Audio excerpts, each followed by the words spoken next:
Okay, let's dive into this. Picture this.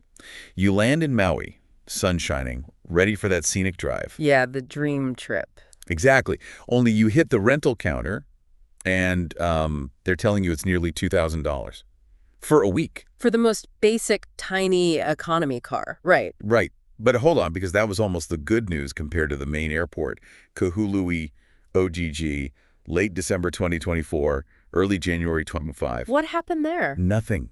Literally nothing. Zero cars available. Like at any price. Wow, no cars at all. None. And if you manage to find something off airport, maybe an SUV, we're talking upwards of $4,500 a week. 4,500. Yeah. That's just astronomical. It wasn't just expensive, it felt like the cars just evaporated. Yeah, and what's really interesting here, I think, isn't just the crazy price tag, but the complete lack of cars. The report we're digging into actually calls it an unprecedented rental car shortage. Unprecedented. That's a strong word. It is. And this report is useful because it's not just headlines. It has, actual data, historical prices, what things cost, then even some forecasts. It really lets us get under the hood of this specific market blip. Totally. Our listener pointed us to this, and I was immediately like, okay, we have to unpack this. So yeah, our mission today, figure out this Maui car rental puzzle. What does the data tell us? Why did it get so bad? What do those price swings really look like? Right. So let's focus on that absolute peak. Around New Year's 2025, Kahului Airport, OGG. The situation was, well, pretty extreme. Extreme in a you cannot be serious kind of way. The report is clear. Absolutely zero rental cars at the airport, period. Zero availability. Even things like Turo. Nope.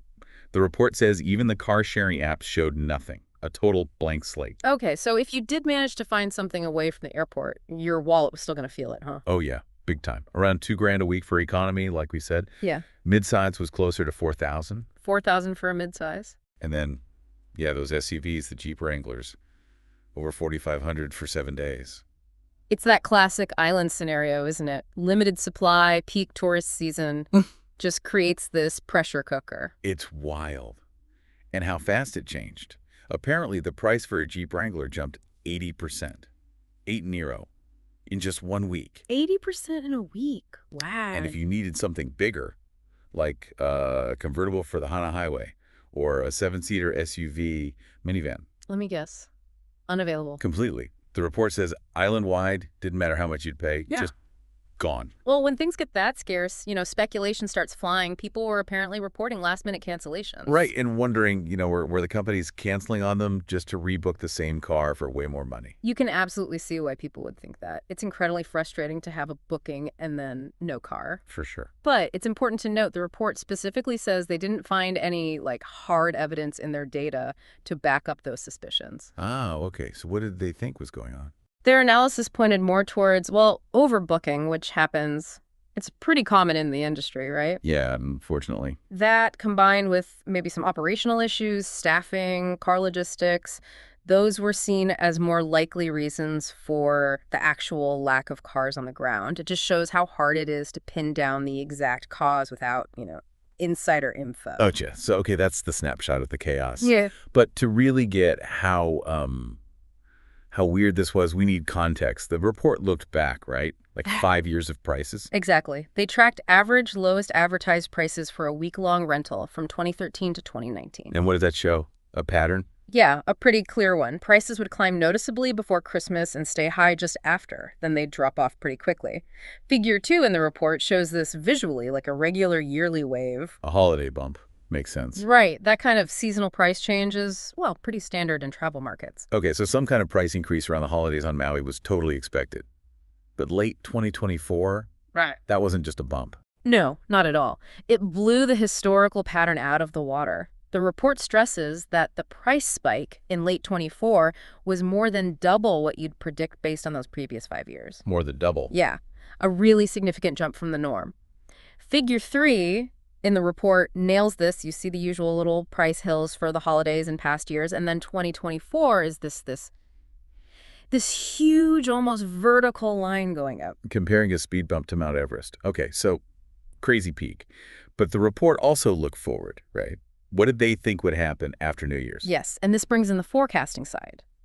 based on what the online booking systems were showing at that time. Like when the shortage was happening. Exactly. The systems were predicting a pretty significant price drop in the weeks right after that peak. The expectation was a return to what the report calls usual high season levels. So still maybe expensive compared to, like, May, but not thousands of dollars expensive. Precisely. They even gave some specific forecast numbers. Oh, yeah. Like what? For the week of January 6th, off-airport prices were expected to drop to around $444.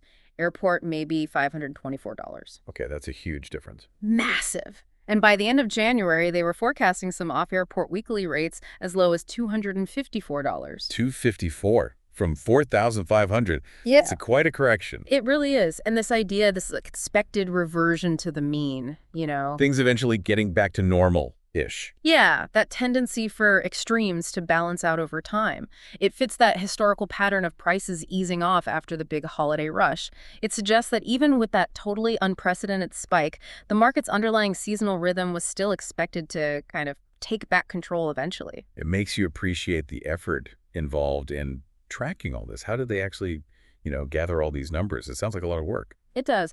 The report outlines a pretty methodical process. They were doing weekly checks. Every week. Yep. Tracking the lowest advertised prices for different car types, economy, SUV, etc. They focused on multiple rental companies, specifically at Kahului Airport. And for the less common stuff, like minivans, they said they checked up to 10 different companies each week. Wow, 10 companies just for minivans. Yeah, and they'd been tracking economy cars weekly since July 2023, plus they had that earlier 5-year study. So it builds up a pretty solid long-term picture. That kind of consistent tracking is really what lets you spot when something is truly out of the ordinary. So definitely not just a quick search on Kayak then. This was some proper data crunching. Seems like it. And the report even gave an update, right? Like what happened a few months later, spring 2025. That's right, yeah. It mentions updates from their blog posts in April 2025. And interestingly, things seem to have shifted again. How so? Still super expensive. Actually, no. After the Easter holiday, the reports mentioned prices either falling or being kind of mixed. There was one headline from April 20th that really stood out. Easter Bunny brings plummeting prices for Maui car rental. Plummeting prices. Okay. So the opposite extreme. Seems like it indicated a big change from that New Year's craziness, yeah. It just highlights how fast this market can swing. Very dynamic, maybe unpredictable. Man, it's like whiplash trying to follow it. So if someone listening wanted to try and, keep an eye on this themselves, did the report suggest any tools or resources? It did, yeah. It mentioned a cars and rates section on their website, and also a specific booking site, rentals.moicrental.biz. Rentals.moicrental.biz. Got it. And these were positioned as ways to compare prices and see what's available across different companies and different spots on Maui, not just the airport, but towns, resorts, too. That could be useful. Compare different locations. Right. And they also made a point of highlighting that usually there's no penalty if you need to cancel a booking, which is, good flexibility to have if prices are bouncing around. Definitely good to know. Yeah. Okay, so let's try and pull this all together. If we synthesize this deep dive, what are the main things we learned about that Maui rental situation around the 24-25 holidays? I think the key takeaways are pretty clear. First, Maui saw a really, truly exceptional rental car shortage right around that peak holiday time. Unprecedented, as they say. Exactly. Prices hit levels never seen before, thousands per week for some cars. And crucially, zero availability at the main airport. That was really striking. Yeah, the zero availability part is mind-blowing. And this whole event was a major detour from the established historical price patterns for Maui rentals. While prices were expected to drop back afterwards, later data suggests the market remained pretty volatile. Okay.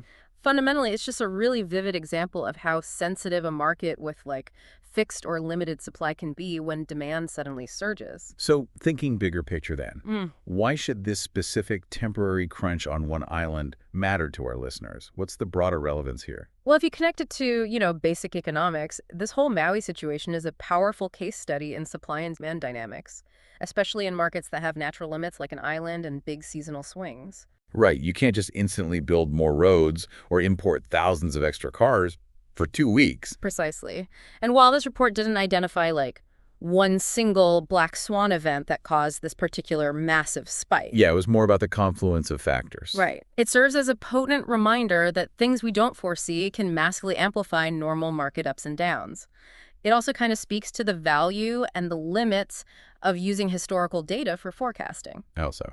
Well, the historical data clearly showed a pattern, which is useful, but it completely failed to predict the scale of this particular event. It shows that even well-worn trends can be just completely overwhelmed sometimes. That's a really interesting point. It really makes you think, doesn't it? I mean, if rental car prices on Maui can fluctuate that wildly, what other markets that we think of as pretty stable might actually be more volatile under the surface than we realize?